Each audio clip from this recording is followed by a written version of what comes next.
This is Agape Boarding School episode 4, No Shoes. In this episode, we're going to be talking about the torture or punishment of no shoes or agape airs at Agape Boarding School. Another horrible torture device staff members at Agape Boarding School would use on students was called no shoes or agape airs. This picture I am showing is a replica that I made from memory. This is a lot smaller than those at Agape. At Agape, the no shoes or agape airs wear size 12 or larger, where this photo is one I made from a pair of size 9. I was unable to find any pictures of them at Agape, either from other students or online. This is due to how tightly controlled any documentation of our time there was. But you can ask other survivors of this place about no shoes or agape airs, and they will describe to you what I am showing and talking about, or something very similar depending on what year they were at the school. The shoes worn during no shoe punishment were oversized shoes with the laces removed, the tongues cut out of them, and the insoles removed, just like this picture. There were some additional variations that had more of the shoes removed, a line cut down from the bottom of the open area where the eyelets are all the way down to the toe cap, and even through the toe cap to the rubber, and other modifications that would make the experience more torturous for the wearer. A big problem with the use of these shoes is that they were shared among the student body. These shoes were not clean between users.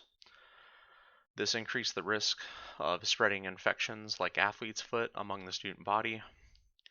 While I was there, athlete's foot was a very common thing and normally went untreated. The use of foot powder was not allowed while in no shoes, which just added to the torture.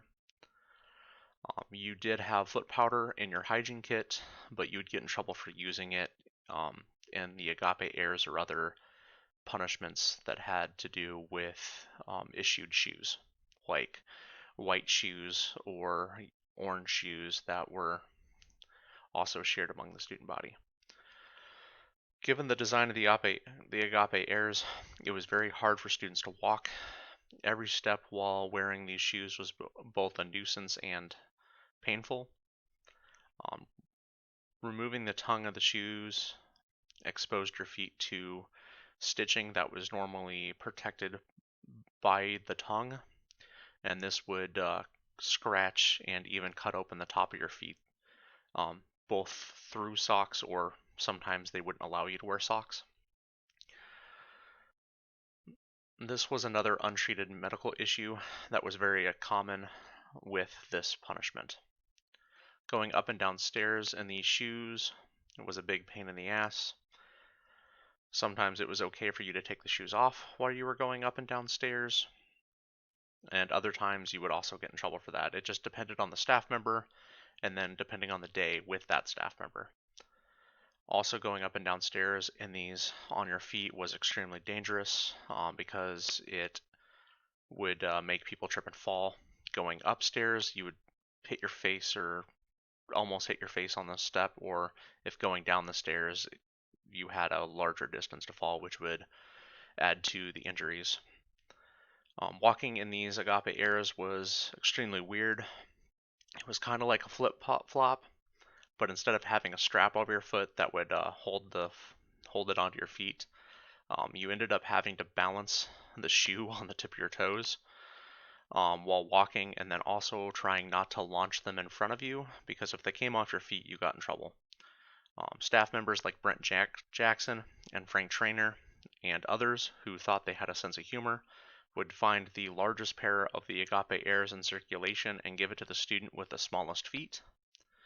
Like all other tortures, or in their words, punishments, they would randomly give these to students to try to farm reactions from those that they thought they had a high chance of getting a reaction out of. So they could either give that student harder punishments or even beat the shit out of them. So that is no shoes or agape airs.